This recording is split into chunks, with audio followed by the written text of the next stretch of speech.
Assalamualaikum dan salam sejahtera. Hai, nama saya Muhammad Adam bin Baharum. Nombor meja 03 TSP 21F2012 dan rakan saya. Hai, Assalamualaikum. Nama saya Nurul Adriana binti Muhammad Azizah. Nombor metrik 03 DSP 21F2024. History of Architecture. Dua tokoh utama iaitu Le Corbusier dan juga Frank Gehry. Let's go. Okey, saya akan menceritakan iaitu History of Architecture Le Corbusier. Okey, korang tahu tak siapa itu Le Corbusier? Mesti nak tahu kan? Okey, mari saya terangkan. Le Corbusier ini adalah nama samaran sahaja. Nama sebenarnya adalah Charles Edward Jenrick. Beliau dilahirkan pada 6 Oktober 1887 di mana meninggal pada 27 Ogos 1965 pada umur 77 tahun di Chartres, France. Beliau mempunyai dua warga negara, Switzerland dan juga France. La Chaux-de-Fonds adalah sebuah pekan kecil terletak di Nanterre, Switzerland. Dia merupakan adalah sebuah kawasan perindustrian pembuatan jam tangan. Okey, seterusnya kita masuk kepada family Le Corbusier. Alright, mari kita lihat. Nama ayah Le Corbusier adalah George Edward Cedric Grace. Ayah dia bekerja sebagai seorang tukang pembuat kotak jam tangan di La Chaux-de-Fonds. Manakala bagi ibunya pula bernama Mary Charlotte Emily. Ibunya bekerja sebagai pengajar main piano. Manakala bagi abangnya pula bernama Max Cedric, ia adalah seorang pemain biola amatur. Kita dapat lihat di sini semua family Le Corbusier ini mempunyai seni yang tersendiri. Jadi bukan kaleng-kaleng family Le Corbusier ini, kan? Macam mana Le Corbusier ini boleh terjebak dalam bidang architecture? Okey, tak tahu kan? Mari saya terangkan. Pada mulanya, pada usia 15 tahun, beliau memasuki sekolah seni pembandaran di Bandar La Chaux-de-Fonds. Beliau belajar seni guna yang berkaitan dengan pembuatan jam. Dan seterusnya 3 tahun kemudian, beliau menghadiri kursus hiasan yang lebih tinggi yang diasaskan oleh pelukis Charles Edepena yang pernah belajar di Budapest, Paris. Guru seni binanya di sekolah seni ialah arkitek René Chaples yang mempunyai pengaruh besar pada reka bentuk rumah terawal Le Corbusier. Dan pada masa itu gurunya seni binanya menyarankan dan menyokong beliau kekal dalam arkitektur. Pada umur 16 tahun, beliau menerima keputusan itu dan patuh dan serta kekal dengan arkitektur.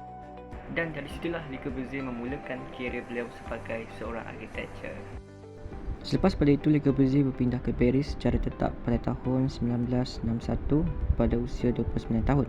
Pada tahun 1907, beliau pergi ke Paris dan mendapat pekerjaan di pejabat Auguste Perret, seorang perintis Perancis dalam konkrit bertulang. Kemudian antara Oktober 1910 dan Mac 1911, Le Corbusier bekerja untuk Peter Perrin, seorang arkitek terkenal berhampiran Berlin. Dan di sana beliau bertemu dengan Ludwig van der Rohe muda ketika itu dan mencapai kefasihan dalam bahasa Jerman. Kedua-dua pengalaman ini terbukti mempengaruhi dalam kejayaannya. Pada tahun 1911, Le Corbusier membuat lawatan ke negara-negara Balkan dan melawat ke Greece dan juga Turki. Sepanjang kerjaya Le Corbusier dalam sepanjang hayat beliau telah membina banyak desain dan reka bentuk bangunan yang telah dihasilkan oleh Le Corbusier.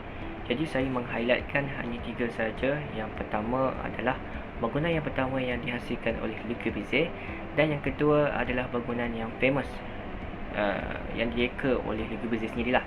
Yang ketiga adalah bangunan yang last yang kali terakhir dibina oleh Le Corbusier. Mari kita lihat. Okey, yang pertama adalah Villa Fayette. Dia terletak di La Chaux-de-Fonds City iaitu di Switzerland dan desain adalah pada tahun 1905 dan siap pada 1906. Okey, dan yang kedua adalah Villa Sauvayer, terletak di Fosy-sur-Seine, France, iaitu di France, dan didesain pada 1928 dan siap pada 1931.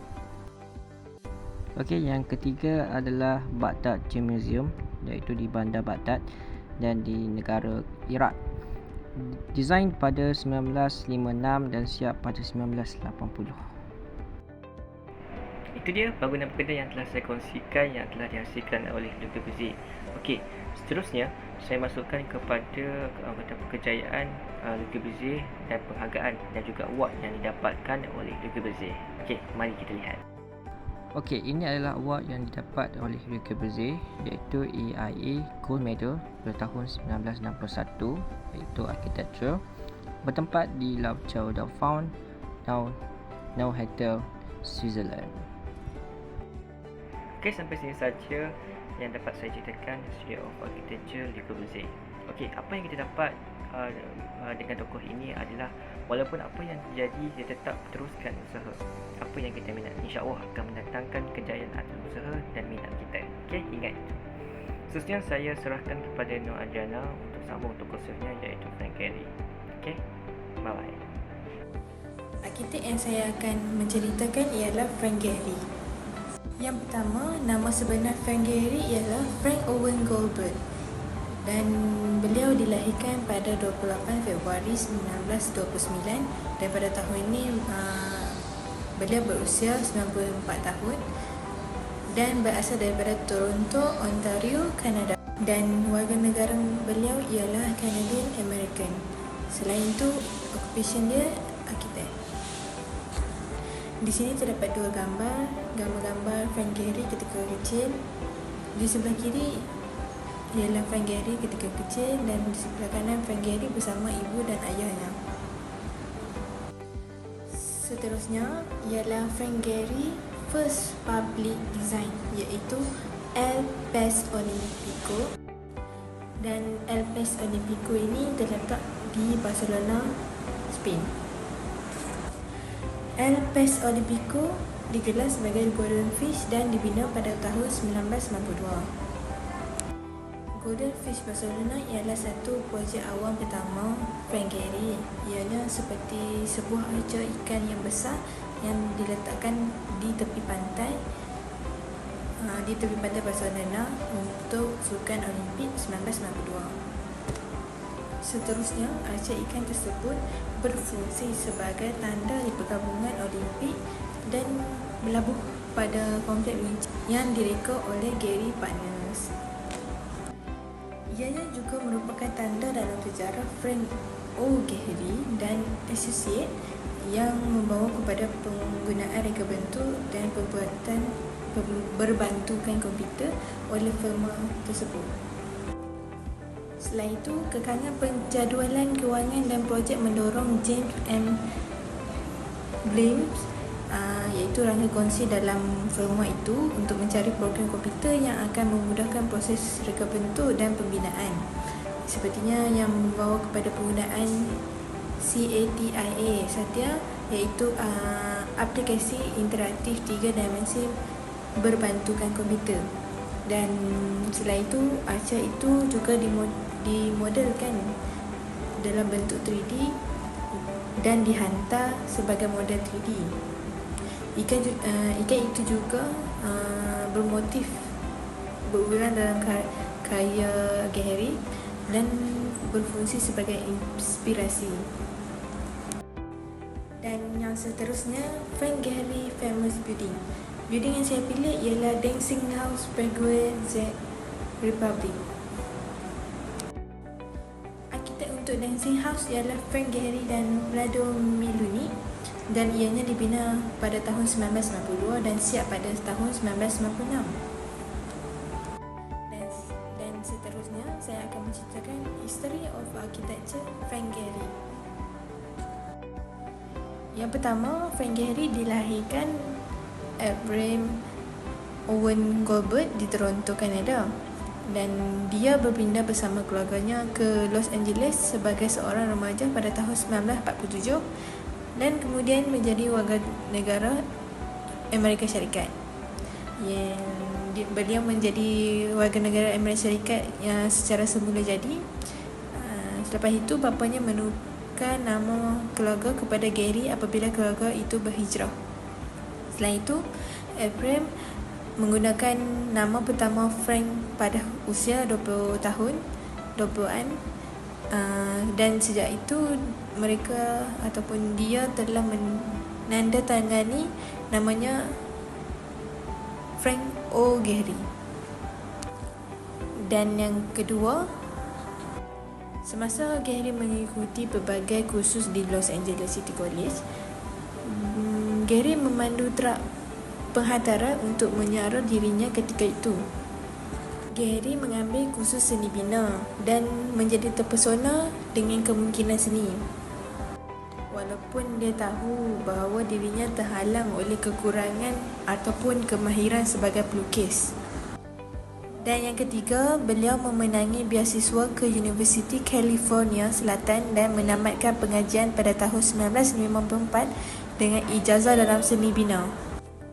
Yang keempat, selepas daripada itu, Gehry pergi bekerja sepenuh masa untuk firma terkenal di Los Angeles iaitu Victor Gruen Associates, di mana dia telah menjadi perantis sebagai pelajar. Tetapi selepas itu, pekerjaannya di Gruen diganggu oleh perkhidmatan tentera wajib. Dan selepas beliau berkhidmat selama setahun di Tentera Amerika Syarikat, Gehry masuk ke sekolah reka bentuk siswaza Harvard, di mana dia belajar perancangan bandar, tetapi sayangnya beliau tidak melengkapkan ijazah sarjana kerana kembali ke Los Angeles. Yang kelima, selepas beliau pulang semula ke Los Angeles, Frank Gehry mula mencari peluang untuk menyatakan visi yang lebih peribadi dalam karyanya sendiri. Selepas daripada itu, Gehry membina rumah imajinatif untuk beberapa rakan artis termasuk Ruscha pada tahun 1970-an. Tetapi dekat karyanya yang lebih besar telah dibezakan.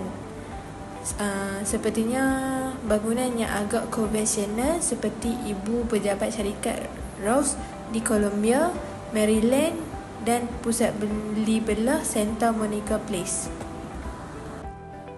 Dan seterusnya ialah Frank Gehry Award. Seperti yang kita dapat lihat, Frank Gehry pernah mendapat anugerah Pritzker Architect Prize pada tahun 1989. Dan Frank Gehry juga mendapat award yang lain-lain bermula daripada tahun 1987 sehinggalah tahun 2020. Salah satu award Frank Gehry yang lain-lain ialah pada 22 November 2016, Presiden Obama telah menghadiahkan Frank O. Gehry dengan pingat kebangsaan Presiden dan penghormatan awam tertinggi negara semasa majlis diinspirasi di Bilik Timur, White House di Washington. Dan gambar tersebut adalah bukti bahawa Frank O. Gehry menerima anugerah tersebut daripada Presiden Obama. Yang seterusnya saya akan menceritakan tentang gambar tersebut. Pada 7 November 2013, Frank Gehry baru saja diumumkan sebagai arkitek untuk melaksanakan pembangunan semula stesen jalan kuasa Battersea. Seperti yang kita lihat di gambar tersebut, beliau berdiri di sebelah lampu ikan beliau pada pembukaan pamerannya di Galeri Gagosian Mayfair di London. Ikan telah menjadi inspirasi kreatif yang berterusan sepanjang karyanya menjadi arkitek. Okey, next. Gambar tersebut pada tahun 2021. Pada ketika itu, Frank Gehry sudah berusia 92 tahun. Pada ketika itu, beliau berada di studionya sendiri yang berada di Los Angeles. Seperti yang kita dapat lihat di dalam gambar tersebut, kiri dan belakangnya ialah keseluruhan projek King Street di Toronto, termasuk dua menara yang terbentuk daripada volume menegak yang disusun. Bangunan tersebut akan mempunyai logam bertekstur dan fasad kaca. Dan berakhirlah kisah seorang arkitek yang bernama Frank Owen Colbert ataupun Frank Gehry. Sekian, itu sahaja daripada kami. Terima kasih. Bye-bye.